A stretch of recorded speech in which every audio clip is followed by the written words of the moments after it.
বাংলাদেশের এক ঐতিহ্যবাহী রান্না নিয়ে আজ আমি আপনাদের সামনে হাজির হয়েছি। নমস্কার বন্ধুরা, আমি শম্পা। আমার রান্নাঘর পাঁচফোড়নের গল্পতে আপনাদের সবাইকে স্বাগত জানাই। বানাবো বউখুদা বা বউয়া। আমি এখানে নিয়েছি গোবিন্দভোগ চালের খুদ, প্রায় 350 গ্রামের মতো নিয়েছি।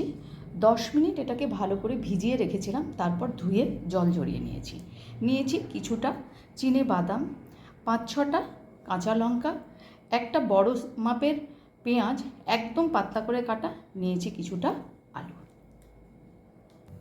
কড়াই বসিয়ে কড়াই খুব ভালো করে গরম করে নিয়েছি। কড়াইয়ের মধ্যে দিয়ে দিলাম আমি সর্ষের তেল। তেলটাকেও ভালো করে গরম করে নেব। তেল গরম হয়ে গেছে, তেলের মধ্যে এবার দিয়ে দিচ্ছি আমি চিনে বাদামগুলো, হালকা করে ভেজে তুলে নেব।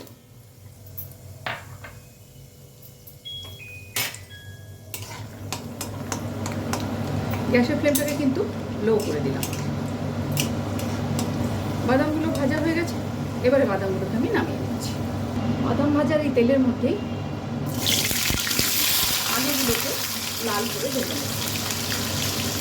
আলুগুলো ভাজার সময় দেব সামান্য একটু পরিমাণ লবণ।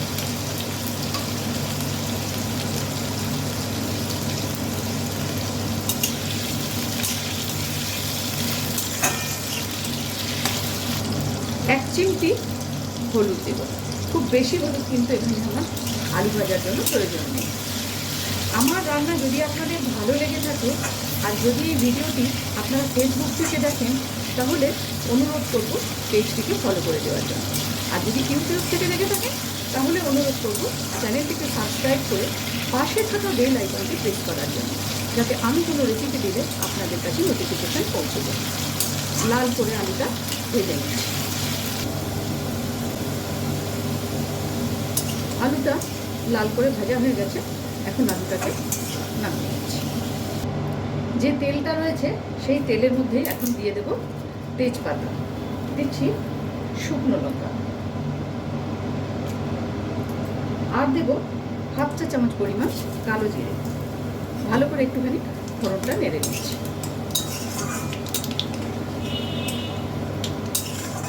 এবার দিয়ে দেব কুচিয়ে রাখা পেঁয়াজ।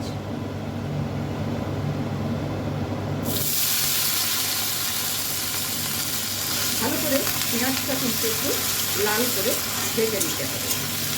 এই রান্নাটায় কিন্তু সেরকম কোনো মশলার প্রয়োজন হয় না, তাতেই কিন্তু এটা খুব সুস্বাদু হয় খেতে। গ্যাসের ফ্লেমটাকে মিডিয়ামে রেখে লাল করে পেঁয়াজটা ভেজে নিচ্ছি। পেঁয়াজটা লাল করে ভেজে নিয়েছি, এখন আমি এর মধ্যে দিয়ে দেব ধুয়ে জল ঝরিয়ে রাখা গোবিন্দভোগ চালের সেই খুদটা।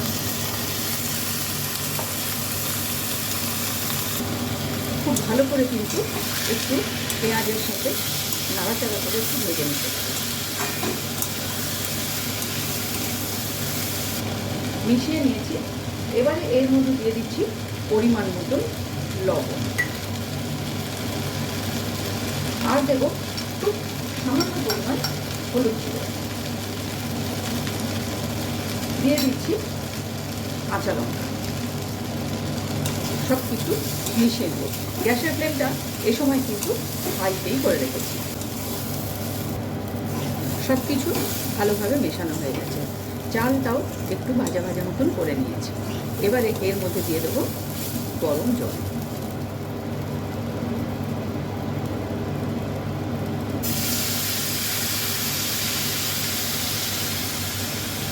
পরিমাপ মতন জল দিয়ে দিলাম। গ্যাসের ফ্লেমটাকে এ সময় হাইতেই করে দেব, যতক্ষণ না এটা ফুটে ওঠে।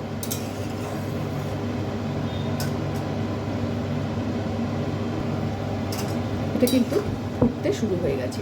এবারে গ্যাসের ফ্লেমটাকে একদম লোতে করে দেব, আর যে ভাজা আলুগুলো রেখেছিলাম সেই আলুগুলো এর মধ্যে দিয়ে দেব।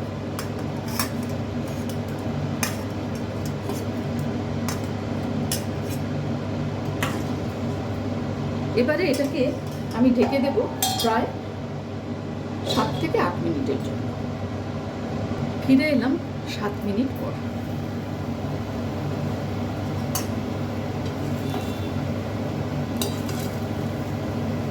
ভালো করে একটু উল্টাপাল্টা করে নেব। বাদাম ভাজা এবং আলু এটা কিন্তু সম্পূর্ণই অপশনাল, আপনারা চাইলে দিতেও পারেন, নাও দিতে পারেন।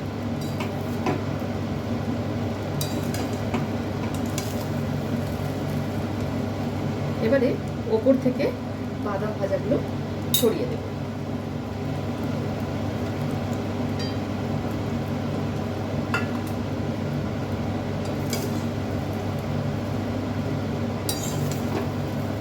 বউখুদা একদমই তৈরি।